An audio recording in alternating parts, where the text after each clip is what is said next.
Indonesia hari ini kita bisa melihat kemunduran baik itu dari segala bidang. Kepemimpinan Jokowi dan Ma'ruf Amin itu telah hadir RUU Cipta Kerja yang namanya Omnibus Law, dan kita menolak Omnibus Law tersebut. Dan karena hari ini bukan suara saya yang saya sampaikan, saya adalah representasi dari masyarakat, representasi dari orang tua saya, maka dari itu saya sampaikan hari ini kepada pemangku kebijakan bahwasannya hari ini kondisi Indonesia sedang tidak baik-baik saja. Saudara Isa tahu artinya Omnibus Law itu tahu enggak saudara? Tahu? Coba sini. Apa Omnibus Law itu apa? Coba. Kalau tahu saya jawab. Jangan-jangan saudara enggak tahu Omnibus Law. Saya jawab ya Pak. Enggak tahu. Ya udah, sudah enggak tahu, duduk. Saudara bersekolah ini karena Indonesia tidak mundur. Saudara punya profesor ini karena Indonesia maju. Di mana mundurnya? Di mana mundurnya?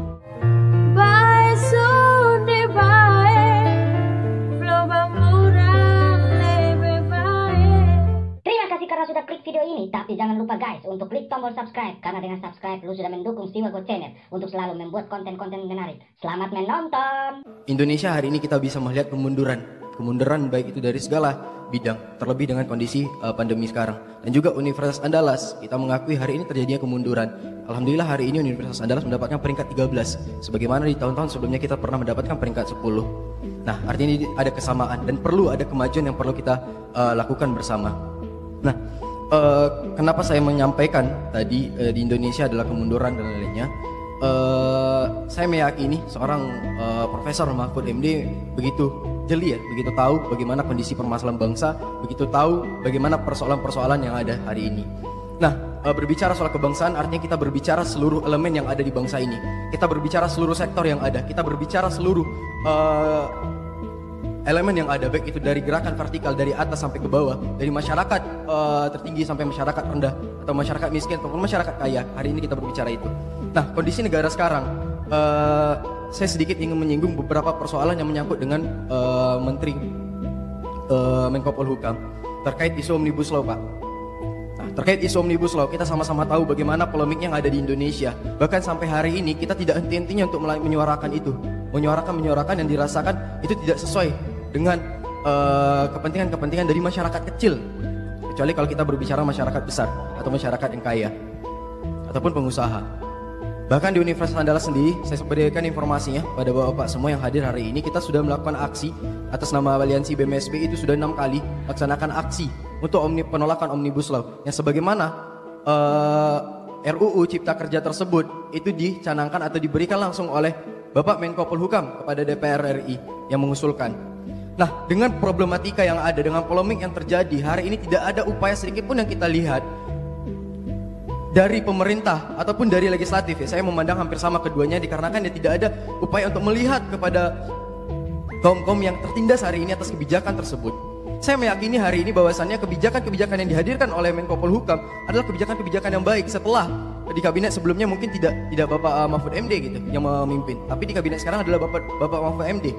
Dan ketika Bapak Mahfud MD mendapatkan jabatan itu, seluruh masyarakat Indonesia mungkin memiliki pemikiran atau memiliki keinginan yang luar biasa atau harapan yang besar. Tetapi dilihat beberapa hari kerja dari kepemimpinan Jokowi dan Ma'ruf Amin itu telah hadir RUU Cipta Kerja yang namanya Omnibus Law, dan kita menolak Omnibus Law tersebut. Dan hari ini kita juga ingin menyatakan pada Bapak dan terkhusus pada Bapak Menko Polhukam, hari ini kita juga ada kajian yang telah kita siapkan. Nantinya saya minta dari Bapak Menko Polhukam juga bisa menerima kajian, dan kita juga meminta pada Bapak Menko Polhukam kalau bisa kita diskusi, Pak. Kita berdiskusi bersama dengan mahasiswa, duduk bersama, tidak ada orang-orang lain, kita hanya berdiskusi sebagaimana kaum intelek berdiskusi sebagaimana kaum pemikir bangsa berdiskusi. Itu yang kita inginkan nanti ya Pak. Mungkin itu saja dari saya. Dan karena hari ini bukan suara saya yang saya sampaikan, saya adalah representasi dari masyarakat, representasi dari orang tua saya, maka dari itu saya sampaikan hari ini kepada pemangku kebijakan bahwasannya hari ini kondisi Indonesia sedang tidak baik-baik saja. Dan saya rasa Bapak Profesor itu tahu akan kondisi bangsa ini dan negara ini sekarang juga. Mohon maaf jika ada salah kata, saya kembalikan. Wabillahi taufiq wal hidayah. Assalamualaikum warahmatullahi wabarakatuh. Hidup mahasiswa. Hidup rakyat Indonesia. Isa dari Andalas. Saudara Isa tahu artinya Omnibus Law itu tahu enggak saudara? Tahu? Coba sini. Apa Omnibus Law itu apa? Coba. Kalau tahu saya jawab. Jangan-jangan saudara enggak tahu Omnibus Law. Apa Omnibus Law? Ya, izin Pak, kita ada kajian ya. Jadi rasa memang kita bisa berdasarkan kajian juga. Nggak jawab dulu omnibus law apa? Saya jawab ya Pak. Anda tahu? Ya udah, sudah Anda tahu, duduk. Saya jawab sekarang. Pertanyaannya saya jawab. Saudara enggak ngerti omnibus law? Duduk. Enggak apa-apa, bagus. Saudara enggak harus tahu karena saudara mahasiswa Fakultas Pertanian. Enggak harus tahu. Cuma saya ingin ngetes dulu, kalau mau diskusi tahu artinya. Yang kedua, yang ngajukan undang-undang omnibus law cipta kerja itu bukan Menko Polhukam, Menko Perekonomian. Menko Polhukam tidak pernah ngajukan undang-undang omnibus law. Itu Menko Perekonomian. Tapi begini, itu bagus saudara. Kritis dan sensitif terhadap kehidupan masyarakat. Salut saudara Isa dari Fakultas Pertanian Universitas Andalas. Jadi begini saudara, saya mulai dari cerita ya. Pada suatu hari Pak Jokowi itu pergi ke Tanjung Priok. Beliau marah. Kenapa? Karena proses investasi terhambat. Kenapa? Karena di situ terlalu banyak hukum yang menghambat. Dwelling time waktu itu. Waktu bongkar muat barang dari luar negeri itu perlu waktu 7 hari. Sudah datang. Kenapa 7 hari? Kata Presiden. Pak, ini diperiksa dia bea cukai berdasar undang-undang bea cukai 1 hari. Besok diperiksa lagi dari berdasar undang-undang narkoba. Besok diperiksa lagi oleh polisi air, katanya ada pelanggaran. Besok diperiksa lagi oleh imigrasi. Besok sampai ada 8 pemeriksaan. Apa tidak bisa disederhanakan? Panggil Pak Norman. Panggil Pak Norman Nasution ya, Darmin Nasution Pak. Ini bisa enggak nih diperpendek? Bisa Pak. Berapa hari bisa? 3 hari bisa. Dari 7 hari jadi 3 hari bisa, kata Pak Norman. Datang. Sesudah itu berapa lama kamu menyelesaikan? Seminggu bisa Pak selesai. Sampai hari ini enggak bisa. Kenapa? Karena itu tadi, sesudah diselesaikan undang-undang bea cukainya, ternyata undang-undang imigrasinya belum diperbaiki, masih lama lagi. Sudah undang-undang diperbaiki imigrasi, undang-undang intelijennya masih berlaku di situ. Sehingga kalau gitu diperlukan satu aturan terhadap aturan yang banyak itu. Sehingga lahirlah Omnibus Law. Omnibus Law itu adalah satu aturan yang memuat masalah-masalah yang banyak menjadi satu undang-undang. Itu Omnibus Law. Kalau tidak ada Omnibus Law, diperbaiki satu-satu, selesai undang-undang pertahanannya, ternyata dihambat oleh undang-undang perpajakan. Selesai undang-undang perpajakan, ternyata dihambat oleh undang-undang intelijen. Selesai ininya dihambat oleh undang-undang. Selesai undang-undang karantinanya dihambat oleh undang-undang pertanian. Selesai undang-undang pertanian dihambat oleh undang-undang kelautan. Dan selesai. Kalau gitu buat satu aturan, namanya Omnibus Law. Jadi tidak ada undang-undang Omnibus Law itu, tidak ada.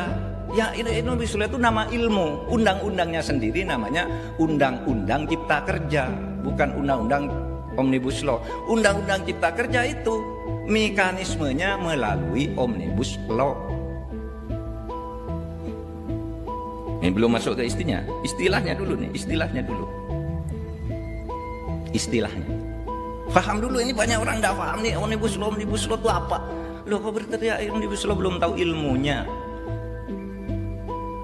Omnibus Law itu artinya menyelesaikan berbagai masalah di dalam satu aturan, itu Omnibus Law. Jadi kalau saudara tidak setuju, jangan Omnibus Law-nya.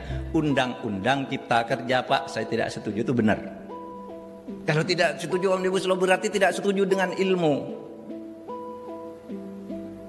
Sedang Omnibus Law itu isinya macam-macam. Yang mana yang tidak Anda setuju? Ya Undang-Undang Cipta Kerja itu, Pak. Nah, itu benar saudara. Gitu. Jadi kalau saudara nulis usul ke pemerintah nanti, kalau saudara nyebut saya tidak setuju undang-undang Omnibus Law, itu dibaca halaman pertama udah salah. Salah. Kok tidak setuju Omnibus Law? Sama tidak setuju dengan Pak, saya tidak setuju rukun Islam. Loh, itu sudah jadi. Yang tidak jadi pelaksanaan rukun Islamnya tidak setuju. Boleh. Itu nama istilah ilmu. Seperti civil law. Pak, saya tidak setuju civil law. Saudara setuju, tidak setuju, civil law jalan. Satu.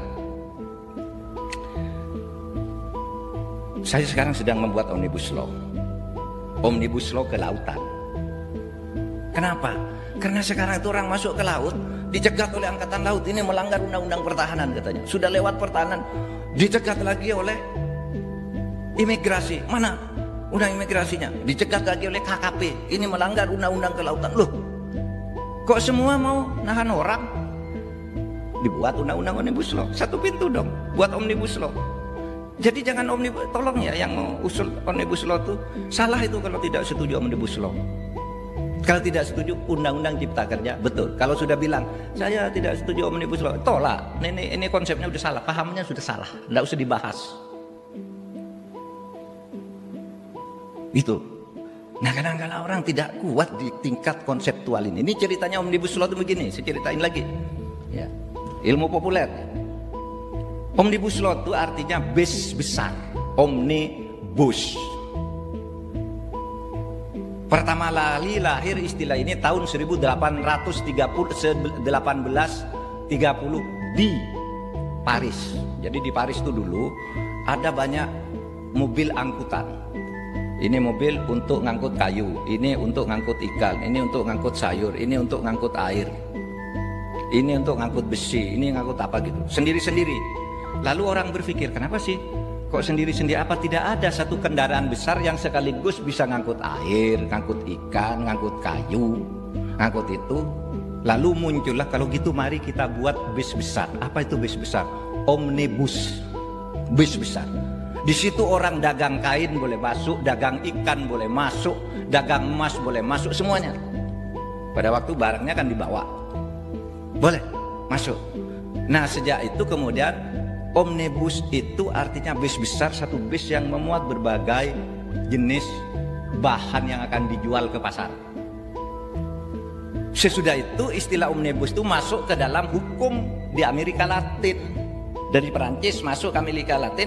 Orang Amerika Latin itu, ya, orang Amerika Latin itu membuat satu undang-undang yang mencakup berbagai hal. Nah, ini namanya omnibus. Nah, sekarang omnibus yang sekarang itu, saudara, saya mau membuat omnibus kelautan, ya, namanya Undang-Undang Tata Kelola Laut. Tapi bukan undang-undang omnibus, itu namanya istilah ilmunya omnibus. Undang-undang kelautannya KKP masuk sini, yang bagian perizinan, undang-undang perikanan masuk, imigrasi masuk, ini masuk, sehingga jadi satu pintu. Siapa yang harus menjadi komando kegiatan di laut? Ditetapkan di situ Bakamla, Badan Keamanan Laut. Sudah, yang lain ikut Bakamla lah. Itu namanya omnibus di bidang kelautan. Jadi saya tidak ngerti orang kirim surat, Pak saya mau konsultasi tentang Omnibus Law. Berarti Anda tidak tahu arti Omnibus Law itu. Kok langsung bilang Omnibus Law? Saya mau konsultasi tentang Undang-Undang Cipta Kerja. Cipta Kerja itu mekanismenya Omnibus Law karena menyangkut banyak aturan. Saudara tidak tahu, sudah ada Undang-Undang Omnibus Law, sudah saudara tidak tahu. Apa itu? Perpajakan. Penurunan pajak, penurunan ini, sektor ini diturunkan, sudah jadi. Kenapa tidak diprotes? Itu Omnibus Law juga. Karena yang jadi masalah bukan Omnibus Law-nya, materinya. Nah, saudara, saya bukan pengusul Omnibus Law tentang Cipta Kerja, tapi saya tahu ilmunya Omnibus Law. Karena apa? Ya karena saya dosen aja. Kalau bukan dosen kan tidak tahu juga kira-kira. Kan gitu. Makanya setiap rancangan undang itu perlu naskah akademik. Naskah akademik itu kerjanya dosen dan mahasiswa. Bagus, saudara, saya senang, saudara Isa. Anda ngajak diskusi, ya diskusi. Bahwa ini Pak, kok yang diskusi seharusnya mahasiswa bukan dosen. Lah mahasiswa juga tidak dilarang diskusi kan. Adakan sendiri kan boleh. Ini yang adakan rektor yang diundang orang tertentu.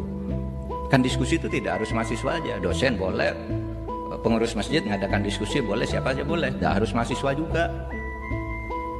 Nah, tergantung forumnya. Saudara mau diskusi urusan pengembangbiakan ikan, pertanian kan, pengembangbiakan ikan laut di perairan tawar misalnya, saudara diskusi mahasiswa boleh sendiri.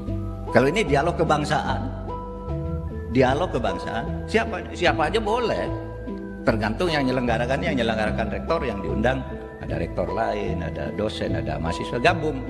Namanya juga diskusi gitu. Nah, saudara, terus saudara katakan gini lagi, penting saudara anak muda. Saya berpikir suatu saat saudara Isa ini nanti jadi orang penting nih, karena sangat kritis. Ya, mahasiswa harus kritis kayak gitu. Nggak tahu nggak apa-apa, nanti kan tahu kalau salah. Itu yang penting. Gini, kalau saudara katakan, Pak, Indonesia ini sekarang mundur. Apanya yang mundur, saudara? Saudara bersekolah ini karena Indonesia tidak mundur. Saudara punya profesor ini karena Indonesia maju. Kalau dulu belum ada Indonesia, enggak punya kita profesor. Enggak boleh orang jadi profesor. Orang mau jadi mahasiswa. Ayah saya aja dulu sampai SR, saudara. Mau masuk SMP enggak boleh oleh Belanda. Sekarang udah maju. Saudara bisa memilih jadi apa saja besok. Saudara mau tanya, berapa? Dulu orang jadi polisi itu, saudara yang jadi polisi itu dulu orang yang tidak Islam itu. Dulu saya takut pada polisi. Polisi itu enggak sembahyang, enggak ini. Karena didikan Belanda. Zaman dulu itu sisanya. Sembahyangnya enggak jelas. Nah sekarang polisi itu santri-santri semua. Karena Indonesia maju. Orang Islam yang pintar ngaji hafal Al-Quran sana. Jadi polisi boleh, jadi tentara boleh, jadi menteri boleh. Saudara, barangkali tadi saya ketemu Kapolda. Kapolda datang ya Kapolda. Kapolda itu puasanya Senin Kemis karena dia Islam. Mana dulu ada polisi puasa Senin Kemis, saudara? Bawa pentungan ngejar saudara dulu. Ini karena Indonesia maju, orang puasa Senin Kemis boleh jadi polisi. Saudara, mungkin saya sering katakan gini. Saudara tahu Bu Sri Mulyani? Sri Mulyani itu. Orang ganti ini agamanya apa sih, orang mana? Kejawen kali gitu. Tapi sesudah saya tahu bergaul dengan dia juga puasa Senin Kemis, sholatnya rajin. Kalau rapat, Bu, sudah ditunggu rapat. Ntar Pak, saya masih sholat. Saya belum sholat duhur nih. Dulu, zaman dulu, fobi. Orang malu kalau disebut Islam. Sekarang bangga tuh disebut Islam. Kapolda tadi, Pak, ayo Pak, sarapan dengan saya Pak Menko Polhukam. Saya puasa. Nah, Rektor, saya puasa. Pak Gubernur, saya puasa. Di mana mundurnya? Di mana mundurnya? Orang miskin Pak banyak. Nah, Anda salah lagi. Salah. Saudara bisa sekolah gini karena di Indonesia tidak miskin. Berapa coba? Saudara hitung, kalau Indonesia tidak ada, seluruh orang Indonesia itu 95% lebih. Saya mengatakan 99% orang Indonesia itu miskin. Pada zaman Belanda, pada zaman penjara, miskin semua. Ayah-ayah kita pakai karung. Saya masih menangi dulu sekolah di tahun 70-an. Ya, karena baru merdeka baru berapa belas tahun. Itu bajunya dijahit, sarung dijahit. Karena robek-robek gitu, enggak berani, enggak kuat beli baju baru. Sekarang bisa sehari bisa beli baju satu kalau mau. Atau sekurang-kurangnya seminggu sekali kuat. Sekurang-kurangnya saudara punya baju ganti. Dulu enggak ada baju ganti. Karena dulu miskin. Berapa orang miskin? Dulu 90%. Pada saat Bung Karno jatuh pada tahun 66, orang miskin di Indonesia itu 56%. Berarti sudah ada orang tidak miskin berapa? 44%. Maju kan karena merdeka, orang miskin tinggal 56%, dulunya 99%. Maju kan? Lahir Orde Baru, Pak Harto jatuh tahun 98, orang miskin tinggal 18%. Catat ini data statistik. Di mana mundurnya? Di mana mundurnya? Pak Harto jatuh 18%. Katanya ini tidak adil, banyak KKN, ganti pemerintah.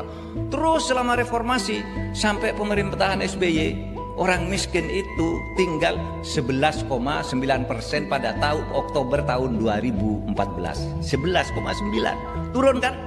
Dari 90% tinggal 11%. Gitu.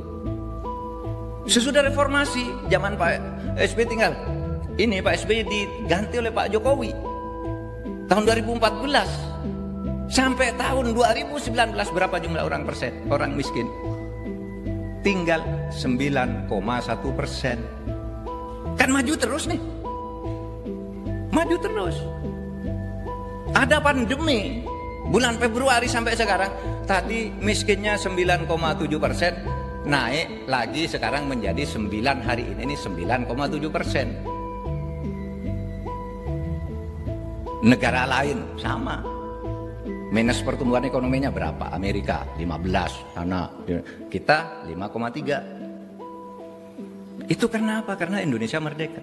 Saya tidak membenar-benarkan. Wah, yang sekarang ini sudah benar. Di sini masih banyak korupsi. Saya katakan nih, masih banyak korupsi. Tapi kalau saudara katakan mundur karena Indonesia, enggak bisa. Bahwa ada korupsi, mari kita hantam. Mungkin seumpama tidak banyak korupsi, yang miskin tinggal sedikit. Gitu.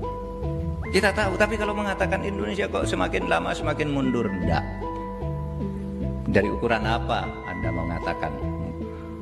Sekarang aja orang dengan mudah bisa jadi mahasiswa, diberi beasiswa, diberi apa, diberi apa gitu.